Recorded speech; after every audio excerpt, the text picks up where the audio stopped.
Second Assault DLC for Battlefield 4. We got to have a sneak peek at this last night during the Battlefield 4 showdown that took place in London on the Xbox One. And we got to have a look at the 4 maps that will be included. They are Operation Metro, Gulf of Oman, Caspian Border, and Operation Firestorm. So let's get straight into this. Now, we know that Metro was one of the most controversial maps in Battlefield 3. You either loved it or you hate it. It was like Marmite. And it just so happens that that's the map that we have most footage of today. The first and most obvious thing, no blue tint. Thank fuck. Second thing, elevators work. This is something that we've seen in Siege of Shanghai for Battlefield 4 and multiple other maps in the multiplayer. So it's good to see that transitioning over to Metro. It means that we don't just have to use the 3 old flanking routes anymore. We may be able to actually use those elevators for good use. Some of the smaller aspects of Levolution are being transferred across to the Second Assault DLC. You can see the guy there shooting out the lights, which also gives him an advantage because he's got a tack light so he can blind them much better. It's nice to see those smaller parts moving across, even if they won't make too much of a difference to the map.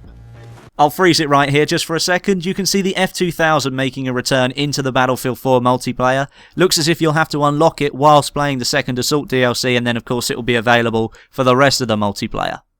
And here we get to see the big Levolution aspect. Metro is going to have a giant hole in the roof, and eventually, as I've been told, that is going to fill the map with water.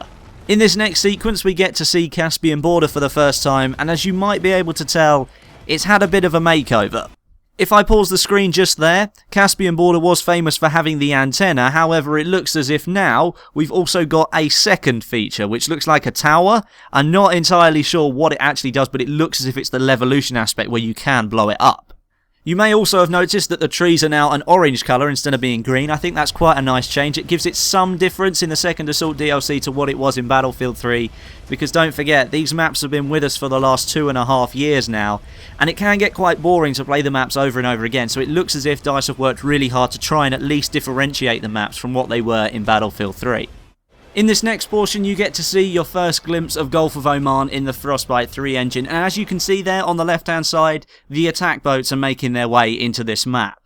It's nice to see some naval combat making its way onto this map, because in Gulf of Oman on Battlefield 3 it was severely lacking in terms of naval combat. One massive chunk of the map was of course the sea, and it couldn't be utilised at all because there just wasn't any way for anybody to do anything. The Levolution event on Gulf of Oman is something that was heavily hinted by the community, I believe. A sandstorm rips its way through the whole map. I'm not sure what it actually causes, and there's no hints of that in the trailer. However, it does look extremely cool.